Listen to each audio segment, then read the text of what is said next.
श्रोता बंधु नमस्कार। हम आर किशोर मिथिला तक से बजै छी।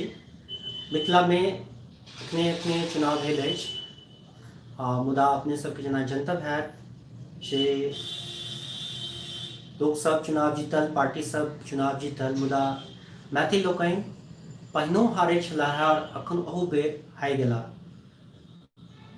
किएक तऽ नेता सब जितला के बाद कोन तरह के सोशल डिस्टेंसिंग मेंटेन करै छथि ई तऽ अपने सबके निश्चित रूप से जनतब हैत। और कोरोना वायरस तऽ अखन आयल अछि, मुदा सोशल डिस्टेंसिंग के मेंटेन जे छै से ई सब बहुत पहिने से कऽ रहल छलाह और अखनो कइए रहल छथि और आगू करबे करता।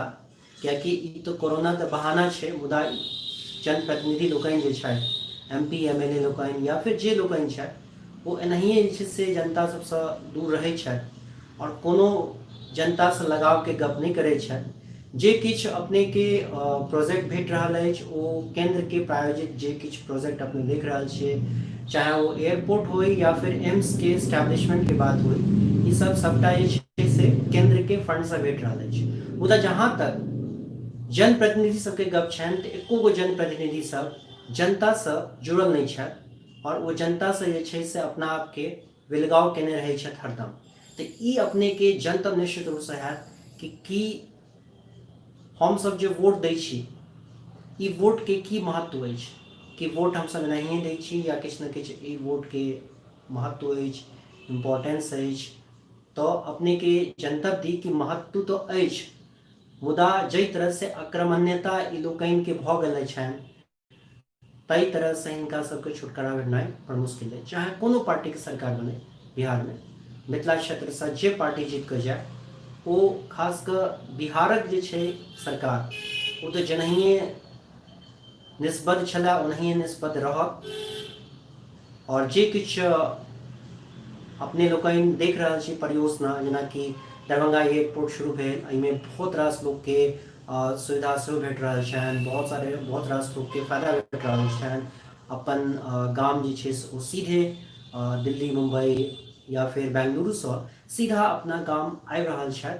और कियाकि पहिने एहिके लेल हुनका पटना में या फिर आन ठाम उतरऽ पड़ै छलनि हैं, जाहिसँ मैथिल लोकके बड़ दिक्कत होइ छलनि हैं। मुदा आब जे छै से ओ अपन गाम सीधा पहुँच रहल छथि। दरभंगा पहुँचला के बाद मिथिला के विभिन्न गाम में ओ जा रहल छथि, चाहे वो सहरसा हो, सुपौल हो, मधेपुरा हो, चाहे खगड़िया हो या फिर किशनगंज हो या फिर सीतामढ़ी, मुजफ्फरपुर, बेतिया या फिर पूर्वी चंपारण हो जरा हम सब मोतिहारी कहे छियै, या फिर बेगूसराय हो, लखीसराय हो, या फिर जे जतेक समस्त क्षेत्र है मिथिला के सब गोटे के बड़ ऐसा फायदा हो रहा है।